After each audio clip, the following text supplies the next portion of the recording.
básicamente el caso práctico es un esquema muy rápido de alguna manera cómo se debe rellenar sobre todo dos cuadros. El cuadro que hace referencia a la conciliación entre el resultado contable y la base imponible, y al cuadro que determina la composición del ingreso o gasto por impuestos sobre beneficios. No, yo quería decir una cosa, digamos, todo esto que dice la resolución del ICAC, o sea, lo importante es el contabilizarlo bien, porque la contabilidad no dejan de ser las cuentas anuales.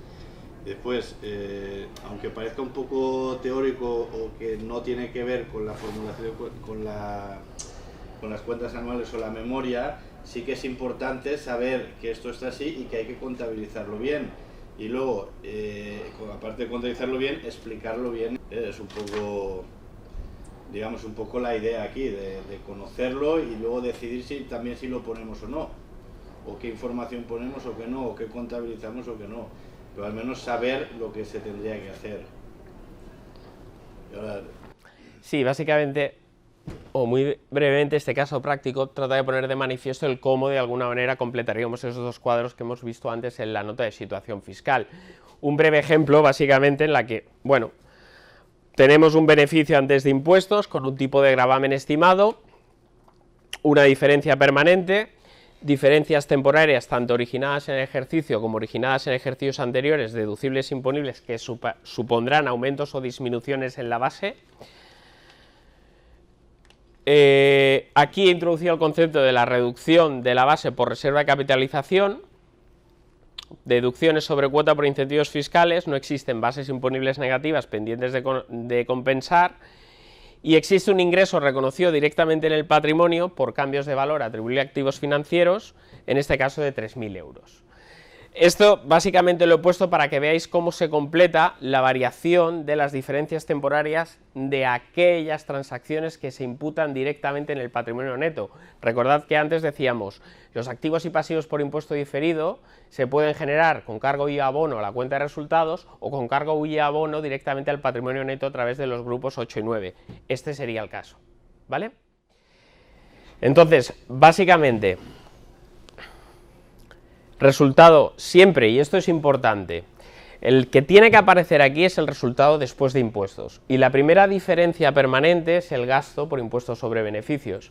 Lo digo porque en algunos casos yo me he encontrado que muchas veces las sociedades, cuando hacen este cuadro, parten directamente del resultado antes de impuestos. Desde el punto de vista fiscal se entiende, pero en este caso siempre, y así nos lo dicen las normas de elaboración de las cuentas anuales, debemos partir del resultado después de impuestos y entender como una primera diferencia permanente el gasto o ingreso por impuesto sobre sociedades. En este caso, al ser un gasto, ahora veremos cómo se determina, supone un aumento. Recordar las diferencias permanentes, en este caso si es un gasto fiscalmente deducible porque hablamos de multas o sanciones, supondrá un aumento a la base imponible. Fijaros, siempre estoy hablando de cuenta de pérdidas y ganancias. Diferencias temporarias, insisto, aquellas que sean por diferencias temporarias deducibles, supondrán en este caso aumentos a la base imponible generando activos por impuesto diferido, y en este caso las diferencias temporarias imponibles son aquellas que generan reducciones en la base y por tanto pasivos por impuesto diferido, que provocarán los respectivos aumentos y disminuciones en la base. Compensación de bases imponibles negativas, y aquí os he puesto la línea que determinaría la base imponible previa a la reducción por el artículo 25, el que hace referencia a la reserva de capitalización. ¿Por qué es importante?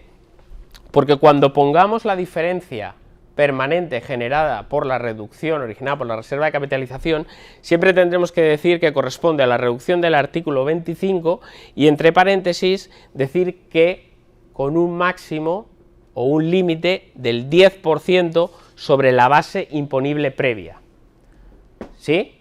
Que es lo que explicábamos antes cuando hablábamos de la reserva de capitalización. Y por diferencia determinar la base imponible. Como veis, la base imponible queda determinada en el cuadro de pérdidas y ganancias, si bien la generación o cancelación de pasivos impuesto diferido puede también producirse a través de ingresos o gastos directamente imputados en el patrimonio neto.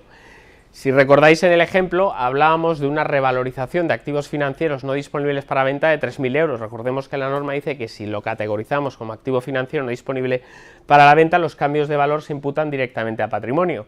Pero ese ingreso no realizado lleva asociado una carga fiscal futura que habrá que reconocer, como en este caso un pasivo por impuesto diferido. Por tanto, como el ajuste era de 3.000, el 30% de esa revalorización implícita genera un pasivo impuesto diferido.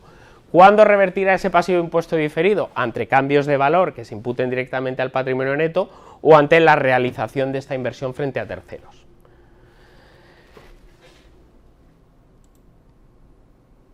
Y aquí tendríamos básicamente el desglose del gasto por impuesto sobre beneficios, que básicamente habría que diferenciar entre impuesto corriente, variaciones del impuesto diferido de activo y variaciones del impuesto diferido de pasivo. En el caso de variación del impuesto diferido de activo, aquí ponemos diferencias temporarias y otros créditos.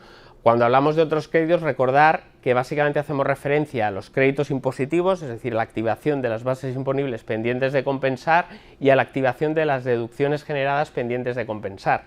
Por tanto, todo gasto o ingreso que haga revertir ese tipo de créditos vendría en esta columna.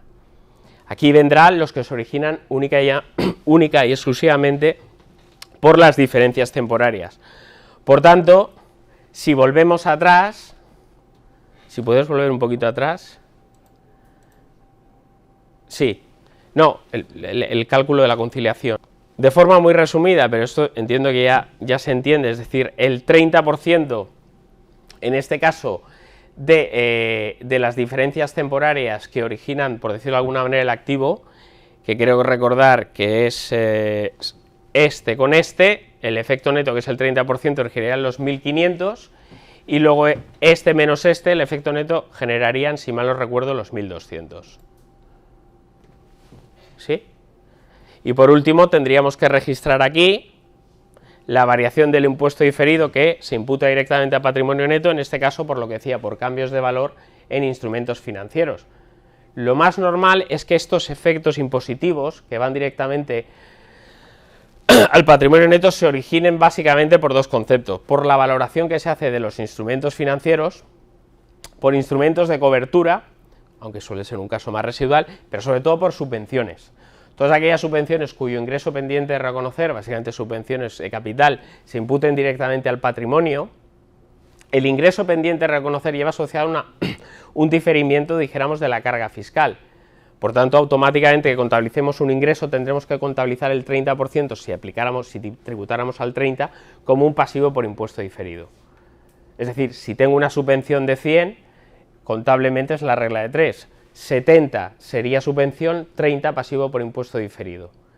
E iría revirtiendo el pasivo por impuesto diferido a medida que me voy reconociendo el ingreso derivado de esa subvención. ¿Sí?